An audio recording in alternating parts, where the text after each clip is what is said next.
grosses équipes, on va dire, du championnat. On sait que vous avez un bloc un peu difficile. Le championnat serait loin d'être terminé. Mine de rien, vous avez très bien réussi ce fameux bloc de match. Est-ce qu'il va falloir maintenant faire attention au relâchement? Est-ce que finalement c'est le plus dur qui arrive peut-être à partir de maintenant? Pas le plus dur, c'est la continuité du championnat. Non, mais après, je réagissais moi surtout par rapport à la présentation que vous faisiez de ces matchs-là. Donc des confrontations entre des gens du top 5 ou top 6. Donc voilà, donc c'est vrai que c'était des gros matchs. Mais celui qui vient à Ajaccio, c'est la meilleure équipe sur l'année civile. Donc c'est pas un petit match. Mais que ce soit pour nous ou pour les autres, il n'y aura aucun match facile. Parce qu'encore une fois, la configuration de ce championnat, avec toutes les équipes sont concernées par quelque chose, donc il y aura forcément... ça sera compliqué à chaque fois. Donc voilà, donc après en ce qui concerne évidemment le relâchement, je ne pense pas qu'il y ait une motivation supplémentaire quand on joue ces gros matchs, c'est-à-dire Auxerre, Clermont, Troyes, enfin tous ceux qu'on a joués, et que je n'ai pas de crainte sur une motivation qui soit différente parce que sur les matchs qui viennent. Nous, il faut qu'on reste très, très concentré sur notre objectif, et puis quel que soit l'adversaire, on doit avoir l'ambition de gagner les matchs. C'est le discours que je tenais avant, et c'est celui que je tiens aussi encore aujourd'hui, avec toujours l'exigence permanente qu'on doit avoir à la fois dans la préparation de ces matchs-là, et puis aussi au moment où on va les jouer. Mais moi, j'ai aucun doute sur le fait que tous les matchs vont être difficiles, âpres, mais pas simplement pour nous, pour toutes les équipes. Justement, il y a encore énormément de prétendants à la montée. On sait que le schéma aussi est particulier, enfin, beaucoup d'équipes peuvent encore y croire. Qu'est-ce qui fera au bout du compte la différence, selon vous, entre tous ces prétendants? Beaucoup de choses. La qualité d'abord la qualité de ces équipes, et puis les équipes qui vont être le plus régulières, les équipes qui vont lâcher le moins de points, justement dans ces confrontations dites supposées plus faciles.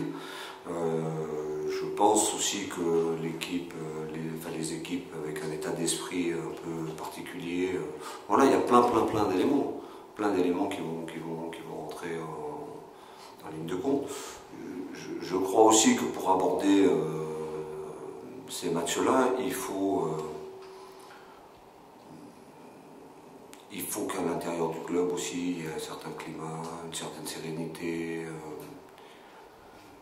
Donc voilà, tous ces éléments-là vont faire que je ne suis pas sûr que des équipes se détachent, mais en tout cas, pour moi, les équipes qui vont réussir dans ces objectifs-là, ça va être celle-là. Cette sérénité et cet état d'esprit, justement, il a été confirmé par ce match de coupe à Bordeaux, où on a encore une fois vu que tout le monde dans le groupe était vraiment concerné, et ça aide forcément pour atteindre un objectif en championnat aussi. Oui, mais ça je le dis depuis un bon moment. Alors après, pour vous, effectivement, ce match à Bordeaux et celui de Niort aussi en coupe, ça valide un petit peu ce que je dis, c'est que effectivement tous les joueurs sont concernés, tous les joueurs ont un état d'esprit remarquable depuis le début. Donc je dis ça presque tous les jours au groupe, c'est une force, hein. C'est une force. Et j'avais dit aussi que si on perdait ça, ça serait plus compliqué. Donc tant qu'on aura ça, ça peut nous permettre justement d'avoir quelque chose au bout qui soit fantastique. Justement, la Coupe de France, quelle importance de donner cette compétition par rapport à l'objectif de la remontée? Les objectifs sont ciblés, il y a des priorités dans les objectifs, mais j'ai déjà dit que la Coupe de France, on ne pouvait pas en faire un objectif. Alors après, l'important, je me suis déjà exprimé sur cette coupe, donc je ne vais pas y revenir. Cette Coupe de France, elle a une importance au moment où c'est la semaine de la Coupe de France et où on est qualifié, où on joue le match. Après, on fait à chaque fois la meilleure équipe possible, compte tenu de tous les éléments qu'on évoque, la fraîcheur physique de certains joueurs, Voilà, et chaque fois qu'on joue ces matchs-là, que ce soit contre Niort ou à Bordeaux, on a toujours joué avec l'ambition de se qualifier. Donc sur le prochain tour, ça sera exactement la même chose. Après, je répète tout le temps, on ne peut pas faire de la Coupe de France, enfin en tout cas nous, que le PSG par exemple fasse de la Coupe de France une ambition, oui, ils peuvent, ils doivent tout gagner. Ils sont préparés, programmés pour ça, ils ont les moyens pour ça. Lyon peut aussi faire de la coupe. Voilà, les grosses équipes peuvent faire ça. Nous, je ne vois pas, enfin, ça serait complètement irréaliste de pouvoir faire ça. Par contre, ça peut, c'est comme ça se passe. Les victoires appellent les victoires. Et moi, ça me plaît de voir que ça génère quelque chose au sein du groupe et que surtout ça valorise ce que j'explique. Sur le fait que l'état d'esprit et la mentalité de tout le groupe est superbe.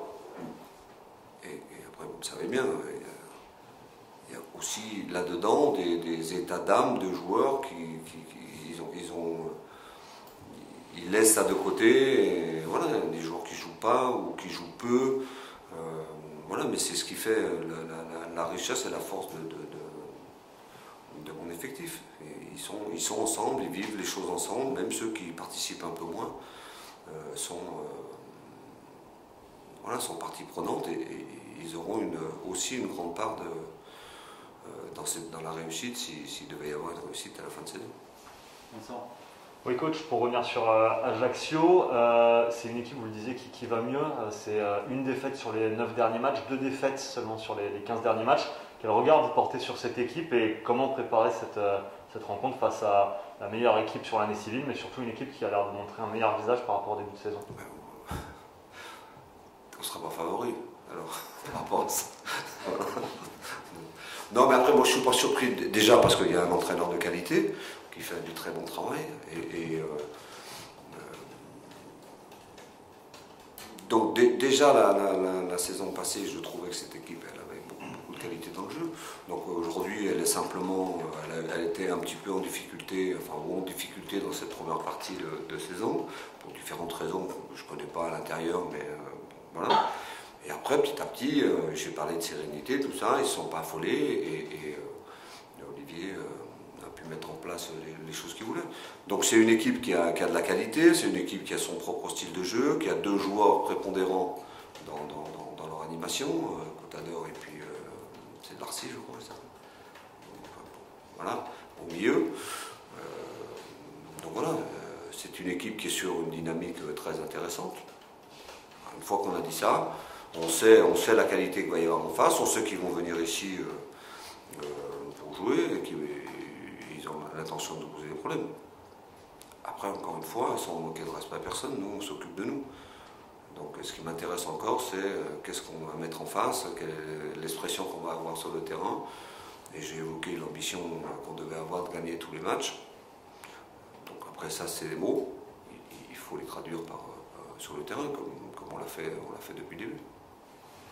Pour revenir un tout petit peu sur la coupe et aussi sur ce match d'Ajaccio, il y a eu beaucoup de turnover à Bordeaux. Est-ce qu'au-delà de l'état d'esprit, ça peut aussi servir sur le plan purement football à avoir peut-être des certitudes sur certains joueurs, sachant que samedi prochain, vous aurez trois joueurs qui ne seront pas là pour Rodez, qui seront suspendus. Donc c'est au-delà de l'état d'esprit, c'est aussi sur le jeu, parce qu'il va falloir aussi faire rentrer les joueurs. Mais là, vous anticipez, vous parlez de tous les matchs, vous parlez de Bordeaux, vous parlez d'Ajaccio et vous parlez de Rodez. Alors déjà, Bordeaux c'est fini, on n'en parle plus. Rodez c'est pas encore, donc on n'en parle pas.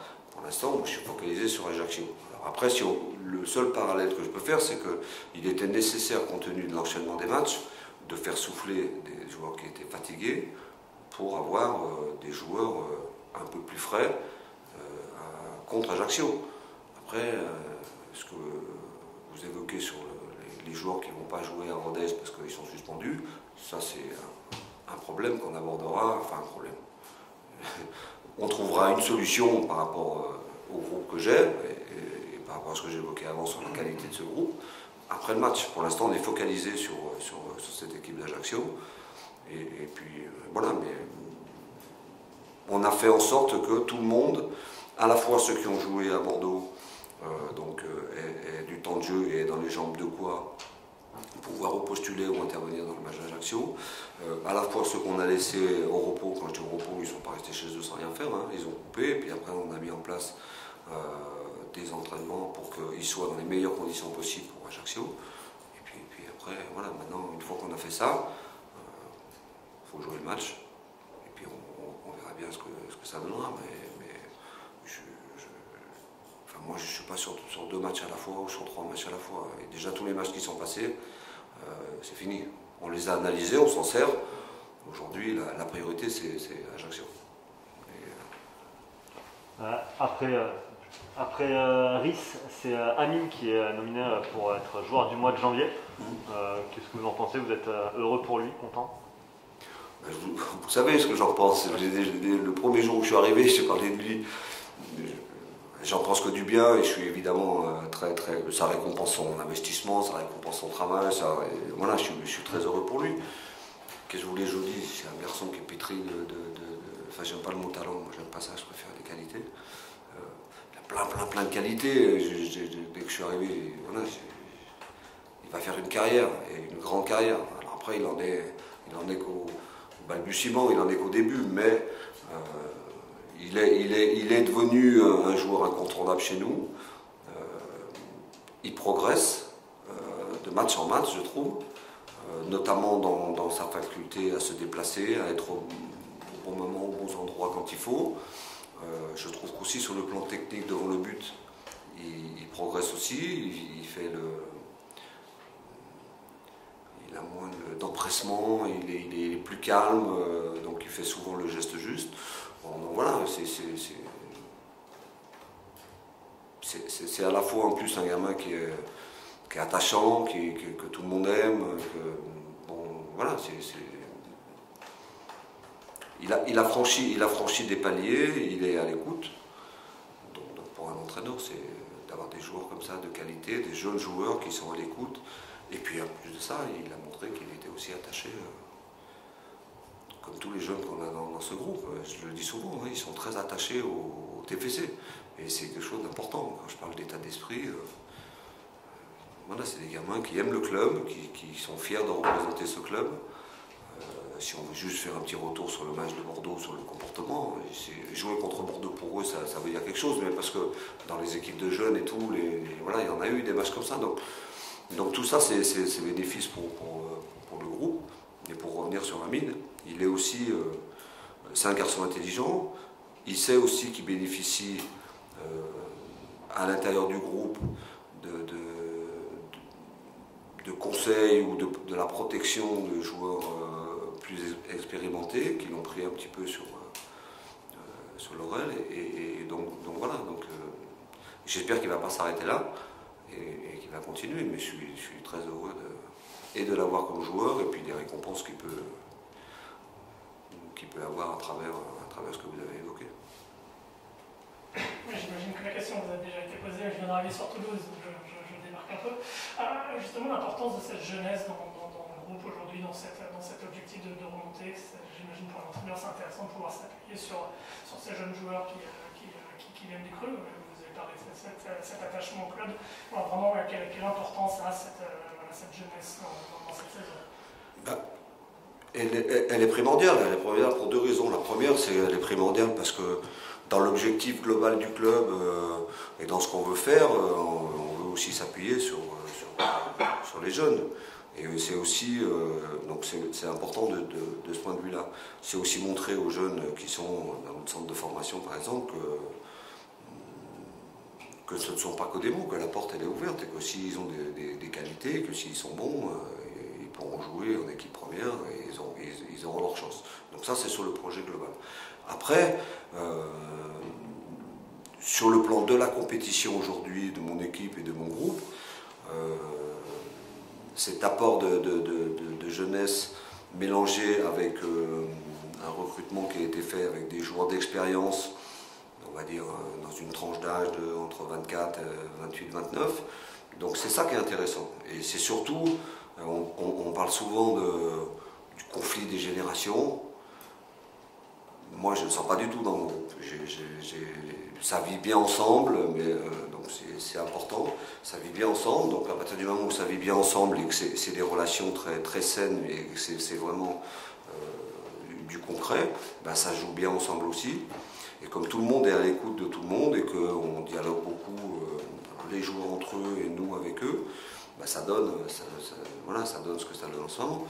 Donc après, il faut évidemment que ça perdure, mais bon, je crois que quand ça dure comme ça depuis le début de saison, il n'y a pas de raison que ça change. Et en plus de ça,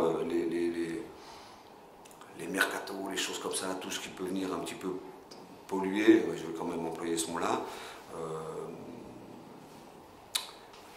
ça n'a pas changé la mentalité du groupe, ça n'a pas changé le comportement des joueurs.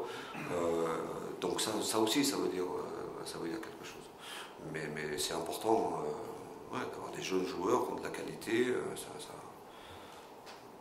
Je pense que cet amalgame, ce mélange et pour beaucoup dans les résultats qu'on a en ce moment.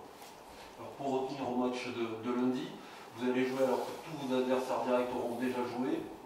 Est-ce que ça rajoute une pression supplémentaire vous me posez la question chaque fois qu'on joue le lundi. Alors après, je vais vous faire la même réponse. Ça va dépendre des résultats. Mais il va y avoir peut-être un résultat qui va être super pour nous et puis d'autres qui vont mettre la pression. Mais moi, je ne veux pas qu'on ait une pression par rapport à ça. La seule pression qu'on s'autorise, entre guillemets, c'est la pression qu'on se met nous, sur l'exigence qu'on va avoir et puis l'ambition qu'on a. À la limite, je veux dire, qu'on s'occupe que de nous et qu'on gagne nos matchs et puis on n'aura pas à s'occuper de ce que va faire l'adversaire quand ils joueront après nous ou de ce que vont faire les adversaires quand ils vont jouer avant. Mais bon, voilà, c'est comme ça. Il peut y avoir des lundis où une victoire, ça serait tout bonus parce que tout le monde a perdu. Il peut y avoir des lundis où tout le monde a gagné avant et puis vous êtes dans l'obligation. Mais vu la configuration, le classement d'aujourd'hui, je pense qu'on va être dans l'obligation d'en gagner quand même beaucoup. Mais les autres aussi. Et ça ne sera pas fini après ce week-end. Donc voilà, jusqu'à la fin, ça va être comme ça. Petite question sur l'entraînement de ce matin. On ne vous a pas vu sur les terrains annexes, c'était délocalisé, vous étiez en soins. J'ai le droit de dire. Oui, on était délocalisés. Pourquoi parce qu'on essaie de trouver des solutions par rapport à nos terrains d'entraînement. Je ne vais pas revenir dessus. Quand il pleut beaucoup comme ça, nos terrains sont trop gras, c'est dangereux pour les joueurs. Donc on a essayé de trouver un terrain de repli. Alors c'est possible de le faire parce que comme le monde amateur est arrêté, donc il y a des terrains qui ne sont pas du tout utilisés. Et on en a trouvé un qui nous permet de nous entraîner. Alors même si aujourd'hui il n'y a plus beaucoup, donc il était, je veux dire qu'il n'était pas sec, mais il est beaucoup plus dur et on a pu faire une séance d'entraînement qu'on n'aurait pas pu faire ici. Donc, voilà, et c'est un terrain qu'on utilisera chaque fois qu'on aura des problèmes comme ça. Alors, en espérant que quand les beaux jours vont arriver, on restera là, hein. C'était juste comme ça. Donc ça fait un petit moment qu'on travaillait là-dessus et on avait décidé que, ça fait maintenant 15 jours, c'est aujourd'hui qu'on irait pour la première fois. Donc après on va voir, mais je pense qu'on va y retourner quand même 3-4 fois parce qu'il y a des conditions qui sont très difficiles. Donc tout ça se fait en accord avec les jardiniers du stadium, la mairie, tout ça voilà, on ne va pas revenir là-dessus, mais on rentre dans une période où j'ai parlé de l'état de fatigue des joueurs. Pour nous, mais je sais que pour d'autres équipes aussi, les conditions d'entraînement, le fait qu'il pleut beaucoup, que les terrains soient gras, ça rajoute à la dépense physique, à l'énergie physique que les joueurs dépensent sur de tels terrains. Et puis quelquefois, quand il pleut vraiment trop, ils sont en danger. Ça devient même dangereux. Donc c'est pas le moment de perdre des joueurs. Donc voilà. Aujourd'hui on était à l'extérieur. Vous avez le droit de me dire où c'était? Moi aussi je peux le dire. On était à Muret. question justement par des risques de blessures, etc. Le groupe sera au complet, il n'y a pas eu de pépin depuis le match de... Il y a un joueur qui sera forfait pour le match, c'est le petit Sama. Parce qu'il a pris à Bordeaux, il a pris un gros pet sur la cheville un peu avant la mi-temps. Bon, il a pu continuer, sauf que là sa cheville, c'est encore douloureux et elle est encore gonflée. Donc, comme il faut que j'arrête un groupe et que je vais l'arrêter demain. Et en plus de ça, par rapport au fait qu'à Rodez, il y a 3 joueurs qui vont être suspendus. Donc, il va avoir des soins encore pour l'instant, puis peut-être un programme. Mais aujourd'hui, il a mal. Je ne vais pas dire que ça l'empêche de dormir, mais même quand il dort, voilà, ça lance un petit peu, et il a mal quand il marche et tout, donc c'est pas la peine d'y prendre. Donc c'est le seul joueur qui est forfait avec. Et Wesley qui continue voilà, son parcours, autrement tous les autres sont à disposition. Pour Sana, il devrait être rétabli pour Rodez. Normalement. Ouais, c'est une affaire, des fois, c'est une affaire 48 heures. Mais bon, depuis le match de Bordeaux, il ne s'est pas entraîné, et puis c'est douloureux, donc ça ne sert à rien de prendre des risques. Mais je pense que le lendemain du match d'Ajaccio, il pourra faire quelque chose. Peut-être le jour d'Ajaccio, il pourra peut-être aussi retrottiller. Pour l'instant, on ne l'a pas mis sur le terrain pour courir. Là, il va faire un peu de vélo, un peu de choses comme ça, mais franchement, il a encore mal et sa cheville est gonflée. Donc,